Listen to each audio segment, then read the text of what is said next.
শনিবার মঙ্গলবার আপনার ভাদ্র মাসে মেয়ে বাপের বাড়িতে যাইতে পারবে না, গেলে 1 মাস থাকতে হবে। এই বিষয় নিয়ে বুড়া বুড়িরা বললে আমরা মানতে রাজি না। যদি কোরআন হাদিস মোতাবেক হয় 100 বার নয়, কোটি বার আমরা মাথা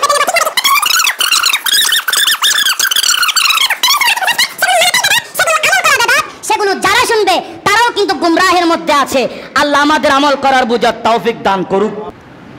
আমাদের মধ্যে একটা কুসংস্কার আছে, মা বোনরা বলে থাকে যে ভাদ্র মাসে মেয়ে বাপের বাড়িতে যাইতে পারবে না, কেউ কারো ঘরে বেড়াতে গিয়ে সেখানে থাকতে পারবে না, যদি থাকে 1 মাস থাকতে হবে। বলে নাউজুবিল্লাহ। আমি এই বিষয় নিয়ে আমি একটা মুরব্বির সাথে পরামর্শ করলাম। এখানে যাদের দাড়ি সাদা হয়েছে তারা তো আমাদের মতো ছেলে জন্ম দিয়েছে, ঠিক না বেঠিক? তাহলে আমি একটা মুরব্বিকে নিয়ে বসলাম যে আমি তো এই ধরনের কথা তো কোনোদিন শুনি নাই। আমি মাস্টার্স কমপ্লিট করেছে, কামিল হাদিস শেষ করলাম, এই ধরনের কিছু আমি তো পড়ি নাই।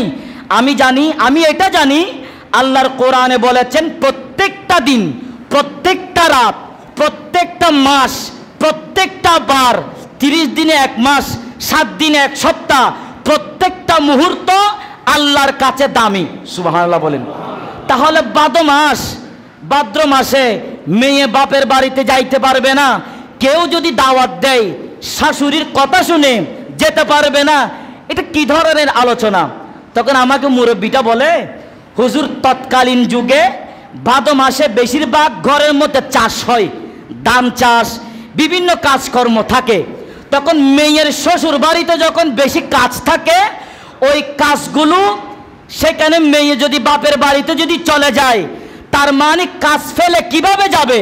তার মানে বোঝা যায় সে কাজটাকে ফাঁকি দিল।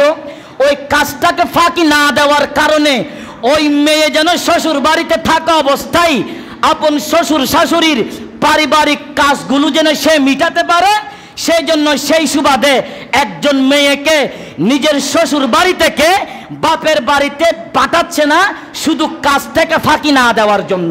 বলি নাউজুবিল্লাহ। আরে ভাই, এটা তো তৎকালীন যুগের কথা। তৎকালীন যুগের কথাটাকে আমরা এমন ভাবে বলছি মনে হচ্ছে সেটা শরীয়ত। হ্যাঁ, মুরব্বীদের কথা আমি মানতে পারি। একজন মুরব্বী না বলে আমাদের বুড়া বুড়িরা এই ধরনের কথা বলেছে, হ্যাঁ অবশ্যই তৎকালীন মুরব্বীদের কথা আমি মানতে পারি, সেটা যদি কোরআন হাদিস মোতাবেক হয়। যেটা কোরআনেও নাই, হাদিসেও নাই, ফিস্টার ডালের মধ্যেও নাই, লৌহে মাহফুজের মধ্যেও নাই।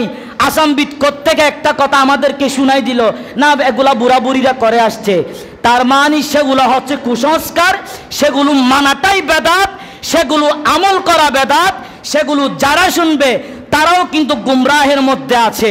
আল্লাহ আমাদের আমল করার বুঝার তৌফিক দান করুক।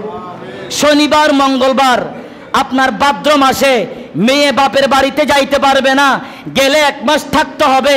এই বিষয় নিয়ে বুড়া বুড়িরা বললে আমরা মানতে রাজি না। যদি কোরআন হাদিস মোতাবেক হয় 100 বার নয়, কোটি বার আমরা মাথা পেতে নেব, ঠিক না বেঠিক? আল্লাহ আমাদের প্রত্যেককে আমল করার, এমনকি বোঝার, এমনকি কুসংস্কার থেকে বাঁচার তৌফিক দান করুন।